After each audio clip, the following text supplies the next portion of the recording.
What makes for the best world building? Despite the vast amount of diverse takes on world building out there, I'll be exploring 3 essential aspects of building a story's world through the lens of the 2 main genres concerned with the art of world building, fantasy and science fiction.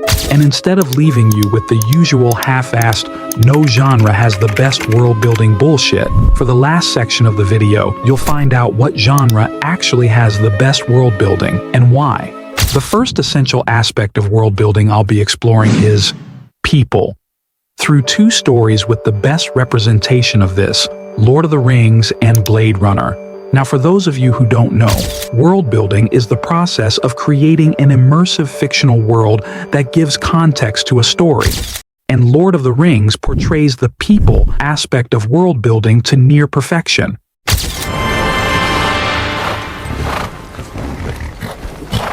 What business does an elf, a man, and a dwarf have in the Riddermark?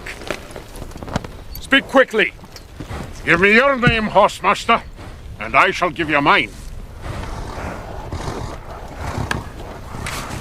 From the wide variety of races, ranging from hobbits, elves, trolls, to even orcs, to the compelling and dynamic relationships these races have with both each other, as well as the story, the Lord of the Rings world creates a spellbinding setting that captivates viewers. Compelling interracial dynamics like the alliance between men and elves, or the uneasy friendship between elves and dwarfs, and the diverse nature of races like the peaceful nature of the hobbits, toppled with how these relationships and characteristics shape, influence, and directly affect the story, is what makes Lord of the Rings' execution of people such an entertaining experience.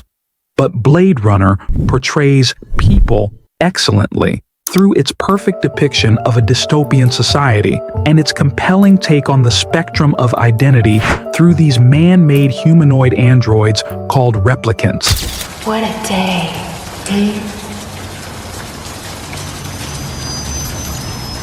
You look lonely.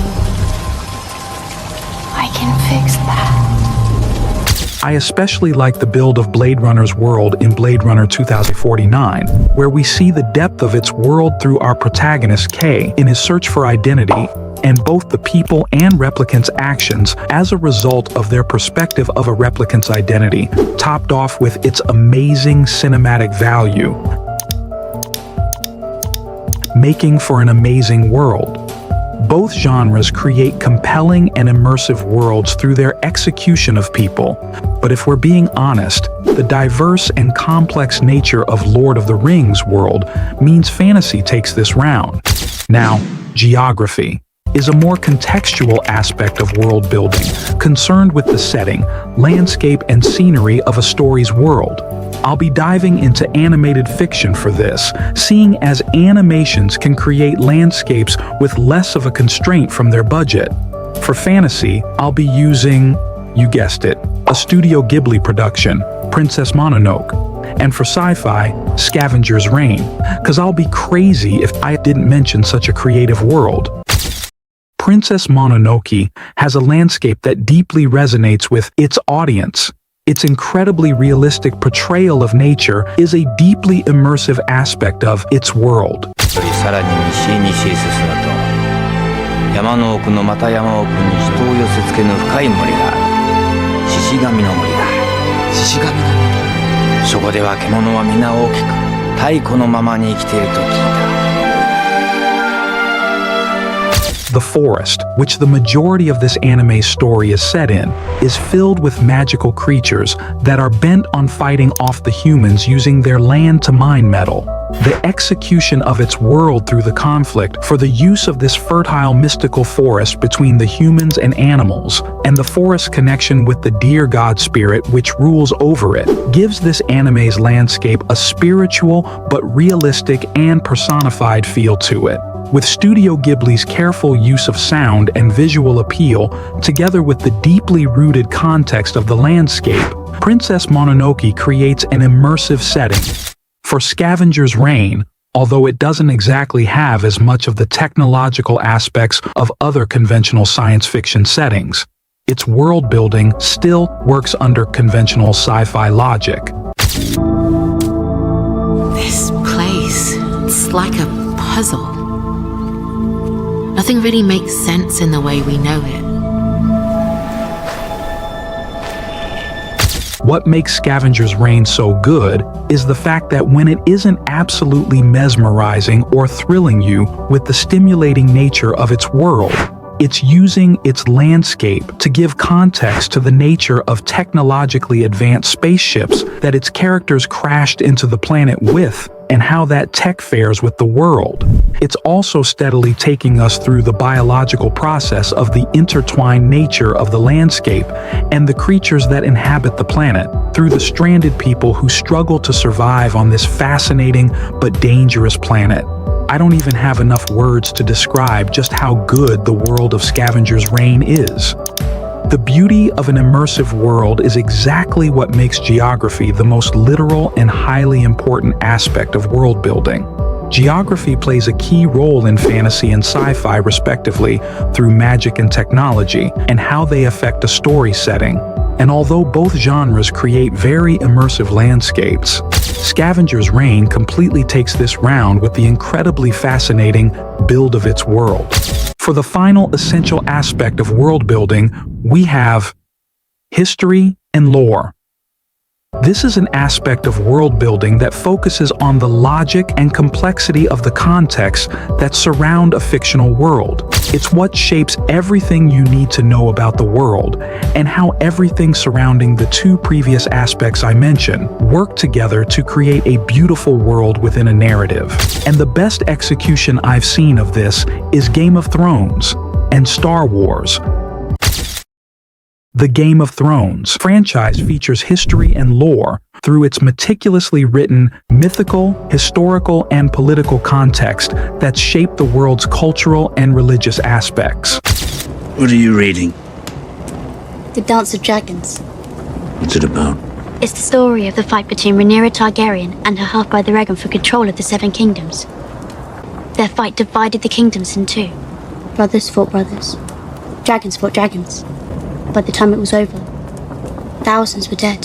Things like the history of Essos and Westeros that's filled with legendary figures, epic battles, and complex political events, and the intense and multifaceted cultural dynamics that join or make rivalries out of the various houses are what make up the Game of Thrones world. This cultural, traditional, religious depth make up entertaining histories and political scenarios that are captivating to its audience. Top these up with emotional depth through moral ambiguity that shape the people and nature of the society, and you have an immersive world that has developed and is currently developing through its history and lore, like with the blood magic of Old Valyria, which created the Dragon's House Targaryen have used to rule the Seven Kingdoms.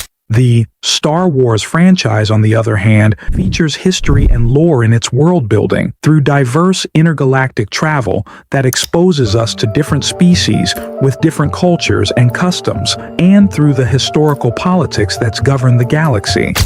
With our combined strength, we can end this destructive conflict and bring order to the galaxy. I'll never join you! If you only knew the power of the dark side. Its diverse planetary span, mixed with the political rule of the galaxy, is what shape the living habits and dynamics of the variety of species in its world. I saw this spin-off Star Wars series recently, Andor. It showed just how the imposition of the Empire's rule affects the common people that reside in its reach. And lastly, this is pretty much a bonus because it's a fantasy element in Star Wars, but the Force adds a sense of mythology and spirituality to its lore. Well, when it comes to history and lore, Game of Thrones takes this one. But before you Star Wars fans start spamming all your hate speech in my comments, Game of Thrones and its deep, complex lore that shaped its culture and themes is honestly so good that not even Andor and a bonus could beat. So as promised, the final results for the genre with the best world building is both. I know how this sounds, but honestly, check this out for an example. Arcane Arcane is a spectacular animated show that builds its sci-fi, fantasy, steampunk world through the innovation of magical artifacts with technological advancements, and it uses both genres to create compelling people, immersive aesthetic geography, and complex and emotional lore. Same thing with Saga, a comic book series that builds its sci-fi, fantasy world through its interplanetary wars using technology and magical spells or artifacts that span across the intergalactic world of its narrative. The world of Saga's story is so beautiful that it probably deserves its own video. But for now, I've told you what makes for the best world building through how the two main world building genres execute it. Check out these videos for more examples of good or bad world building, or check out my channel for more of the best writing and how it's done. Until next time.